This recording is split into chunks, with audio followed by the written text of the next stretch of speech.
जो हमारा फोटोसिंथेसिस में नया साइकिल चलेगा वो है कैम साइकिल, CAM साइकिल। क्या चलेगा? CAM cycle. तो डायरेक्ट एक्शन में जो थर्ड है आपके पास चक्र है C3 C4 के बाद में कौन सा है? CAM cycle. अगर कैम साइकिल की बात की जाती है तो सबसे पहले इसको बताया ओलेरी व रूहानी ने। किसने बताया था? ओलेरी और रूहानी ने। इस साइकिल को बताने वाले कौन है? ओलेरी और रूहानी। किसमें बताया? तो इन लगा के मैं बता दूंगा किसमें बताया है, तो क्रेसुलेसी फैमिली में, क्रेसुलेसी कुल में, क्रेसुलेसी पादप कुल में बताया। अब ये क्रेसुलेसी फैमिली में किनको रखा गया है? तो यहाँ पर आते हैं मांसलोदभिद पौधों को। किसको रखा गया है? मांसलोदभिद पादपों को रखा गया है क्रेसुलेसी फैमिली में। तो ये मांसलोदभिद पौधों में, इसका मतलब कैम जो साइकिल चलता है वो मांसलोदभिद पौधों में चलता है। जैसे एग्जाम्पल बोलता हूं मैं आपके पास में, यहां पे कहते हैं अगेव है। क्या है? अगेव। ब्रायोफिलम है। क्या है? ब्रायोफिलम। उसके बाद में यूफोरबिया है। इन सब में आपके पास में जो चक्र चलता है वो आपके पास में मांसलोदभिद, नागफनी बोलो, जितने मांसलोदभिद पौधे हैं मैक्सिमम उनमें CAM चक्र चलता है। अब इनके जो इंपोर्टेंट कैरेक्टर है इसका कंपटीशन में क्वेश्चन पूछा जाता है। स्पेशल लक्षण क्या है इनका? स्पेशल लक्षण है कि इनमें डे के टाइम पे, डे टाइम में स्टोमेटा क्या होता है? क्लोज होते हैं भाई। डे टाइम में स्टोमेटा क्या है? क्लोज। जबकि नाइट में स्टोमेटा क्या हो जाएंगे?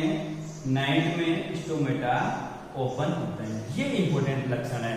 बाकी साइकिल में कोई समस्या नहीं, साइकिल बहुत इजी है। ये ध्यान रखना, दिन के समय रंध्र इनके क्या होते हैं? बंद होते हैं। रात्रि के समय स्टोमेटा ओपन होते हैं। नाइट में स्टोमेटा ओपन होते हैं। ऐसे रंध्र जो स्टोमेटा होते हैं इनको बोलते हैं स्कोटो एक्टिव स्टोमेटा। क्या है? Scoto active. तो यहाँ पे स्कोटो एक्टिव रहेंगे तो डे टाइम पे स्टोमेटा क्लोज है, नाइट टाइम पे स्टोमेटा क्या हो जाएंगे? ओपन। तो ये देखो आप कि इन पौधों का इंपॉर्टेंट लक्षण क्या रहेगा कि ये CO2 को कब ग्रहण कर सकते हैं? CO2 जो ग्रहण करेंगे ये करेंगे आपके पास में नाइट टाइम पे। कौन से टाइम पे करेंगे? रात्रि के समय ही CO2 को ग्रहण करते हैं और रात्रि में उस CO2 को ग्रहण करके किसी कार्बनिक पदार्थों में या कार्बनिक अम्लों में बदल देते हैं और उसके बाद में आगे का जो प्रोसेस होता है वो कब होगा? डे टाइम पे होगा। तो ये सीरीज चक्र का जो मेन थीम है वो स्कोटो एक्टिव रंध्र का पाया जाना है। मांसलोदभिद पौधों का इंपोर्टेंट लक्षण है क्योंकि ये पौधे जो होते हैं जल के अभाव में उगते हैं, जल के अभाव में उगते हैं। तो दिन के समय ये वाष्पोत्सर्जन को कम करने के लिए स्टोमेटा को क्या करते हैं? क्लोज रखते हैं और नाइट टाइम में स्टोमेटा ओपन होते हैं। अब देखो ये साइकिल कैसे संपन्न होता है, ये ध्यान रखना। बेसिक इंट्रोडक्शन, ओलेरी रूहानी क्रेसुलेसी फैमिली मांसलोदभिद पौधों में चलने वाला चक्र है। अब उसके बाद में साइकिल कैसे संपन्न होता है देखो। जैसे C4 साइकिल चला वैसा का वैसा कौन सा साइकिल है आपके पास में? कैम साइकिल है। तो इसको दो पार्ट में डिवाइड करूंगा मैं, एक तो डे टाइम पे और एक चलेगा नाइट में। तो ये डे टाइम और नाइट। तो इसको थोड़ा सा चेंज कर देते हैं। तो पहले नाइट से स्टार्ट करते हैं। तो नाइट और उसके बाद में चलेगा डे। ठीक, वहां लिखा था मेसोफिल बंडल सेल, यहां पर ऐसा नहीं होगा। ठीक, तो वो डे टाइम पे और नाइट टाइम पे। तो स्टार्टिंग कहां से करना है? नाइट से। अब नाइट की बात करते हैं तो स्टोमेटा ओपन होते हैं।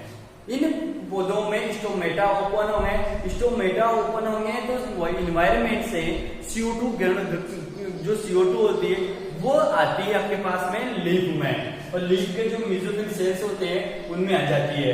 तो यहाँ पे आपके पास में जो प्रथम ग्राही था वो वापस वही है, फोस्फो इनोल पाइरुवेट 3 कार्बन का CO2 ग्राही है। CO2 ग्रहण करेगा ये, तो ये अपटेक करता है, CO2 को ग्रहण करता है कौन से टाइम पे, नए टाइम पे। प्रथम स्थायी पदार्थ वही बनाएगा, ऑक्जेलो एसिटिक एसिड 4 कार्बन का, कितने कार्बन का, 4 कार्बन का। एंजाइम कौन सा होता है, तो एंजाइम वही होगा पेप्टो, फोस्फोइनोल पाइरुवेट कार्बोक्सिलेज एंजाइम ही यहाँ पर भाग लेता है। इसका मतलब यहाँ पे क्या हुआ है, कार्बोक्सिलीकरण हुआ है, 4 कार्बन का प्रथम स्थायी पदार्थ बना है। प्रथम स्थायी पदार्थ क्या बना है, 4 कार्बन का ऑक्जेलो एसिटिक एसिड है, तो इसमें भी 4 कार्बन का ही प्रथम स्थायी पदार्थ होता है C4 साइकिल की तरह। अब बात करते हैं यहाँ पर ये कन्वर्ट हो जाएगा बाद में किसमें, मेलिक एसिड में। तो मेलिक एसिड में कन्वर्ट होता है तो वापस वही सेम प्रोसेस, NADPH2 से क्या बाहर निकल जाएगा, H2 बाहर निकल जाता है, कन्वर्ट हो जाएगा NADP में। और यहाँ पे जो कार्बनिक अम्ल बना है वो है मेलिक एसिड। कौन सा है, मेलिक एसिड। तो ये मेलिक अम्ल बन गया। ठीक, तो आपने देखा कि रात्रि में स्टोमेटा ओपन हुए, स्टोमेटा ओपन होते हैं, फोस्फोइनोल पाइरुवेट ने CO2 को ग्रहण किया, उसका कार्बोक्सिलीकरण होता है और ये कन्वर्ट हो जाता है आपके पास में फोस्फोइनोल पाइरुवेट 4 कार्बन के स्थायी पदार्थ। कौन सा है, ऑक्जेलो acetic acid. ऑक्जेलो acetic acid convert हो जाता है रात्रि के समय ही मेलिक एसिड में। इसका मतलब रात्रि के समय CO2 को ग्रहण करके उसका संचय कार्बनिक अम्लों के रूप में कर लिया जाता है, किसमें, केम प्लांट में। अब बात आती है, अब डे टाइम की बात कर रहे हैं, अब क्या आती है, दिन की बात आती है। तो डे टाइम की देखो, ये डे टाइम पे ही क्या गया, मेलिक एसिड। सेल चेंज नहीं हो रही है, ऐसा नहीं कि यहाँ पे मेसोफिल सेल थी, बंडल सेल हमेशा मेसोफिल ही रहेगी आपके पास में। ये मेलिक एसिड में आता है, तो ये मेलिक एसिड डे टाइम पे एसिड अंदर। अब मेलिक एसिड डे टाइम पे देखते हैं, जैसे दिन में होता है स्टोमेटा क्लोज होता है और दिन के समय लाइट एक्शन चलने के बाद में डार्क एक्शन संपन्न होती है, तो वहां पर क्या करता है, इस मेलिक एसिड से वापस क्या बाहर निकल जाता है, CO2 गैस। क्या बाहर निकल जाती है, CO2 गैस। और CO2 गैस को ग्रहण करने वाला पहले की तरह कौन है, RUDP ग्रहण करता है। और कौन से एंजाइम की उपस्थिति में, रूबिस्को एंजाइम की उपस्थिति में। और ये बनाएगा PGA। PGA वापिस बना लेता है आपके पास में RUMP।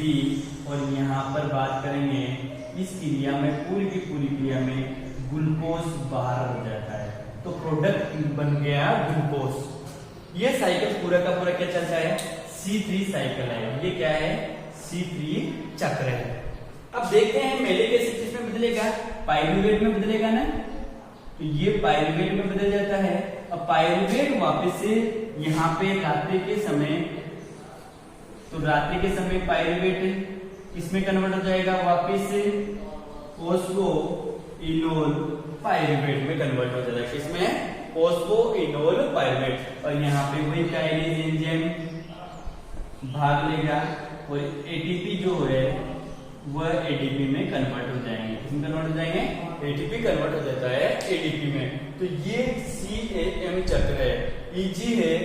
आपको ध्यान रखना, जैसे वहां बोला 2 बार कार्बोक्सिलीकरण होता है, यहाँ पे भी बोलेंगे 2 बार कार्बोक्सिलीकरण होता है। कितनी बार होता है, 2 बार कार्बोक्सिलीकरण होता है। 2 बार कार्बोक्सिलीकरण होता है तो वहां पर दोनों बार जो कार्बोक्सिलीकरण हुआ था, फर्स्ट कार्बोक्सिलीकरण किसमें हुआ, मेसोफिल सेल में, सेकंड किसमें हुआ था, बंडल शीथ में। यहाँ पर दोनों ही बार कार्बोक्सिलीकरण एक ही प्रकार के सेल में पाया जाता है, वो मेसोफिल सेल में, क्योंकि यहाँ क्रेंज एनाटोमी नहीं पाई जाती। चेंज क्या हुआ, वहां टाइम सेम था, यहाँ पे टाइम अलग अलग है। यहाँ फर्स्ट कार्बोक्सिलीकरण नाइट में होता है और दूसरा कार्बोक्सिलीकरण जो होता है वो कौन से टाइम पे होता है, डे टाइम पे। ग्लूकोज का निर्माण कब होता है, डे टाइम पे होता है आपके पास में, रात्रि में केवल मेलिक एसिड बनता है। तो ये आपके पास में CAM साइकिल है पूरा का पूरा। EGA छोटा सा है, तो इसको पढ़ लेना एक बार, तो आराम से याद हो जाएगा। प्रथम स्थायी पदार्थ इसमें ऑक्सीडाइज्ड एसिटिक एसिड बनता है। अब C4 प्लांट की एक और चीज छूट गई थी, वो बता देता हूँ। C4 प्लांट में आपके पास में जो एक ग्लूकोज के अणु के निर्माण के लिए एटीपी की आवश्यकता है वो है आपके पास में 66 एटीपी। कितनी एटीपी चाहिए? 66 एटीपी की आवश्यकता होती है। तो यहाँ इसको ऐसे लिखते हैं 30 एटीपी प्लस 12 NADPH2 की आवश्यकता होती है इसमें C4 चक्र में। तो C4 चक्र में एक ग्लूकोज के निर्माण के लिए आपसे पूछा जाए एटीपी कितनी आवश्यक है, तो आपको बताएंगे 66। 30 एटीपी प्लस 12 NADPH2, ये कंप्लीट हो जाता है। केम साइकिल सिंपल सा साइकिल है, पूरा ढंग से याद रखना। धन्यवाद।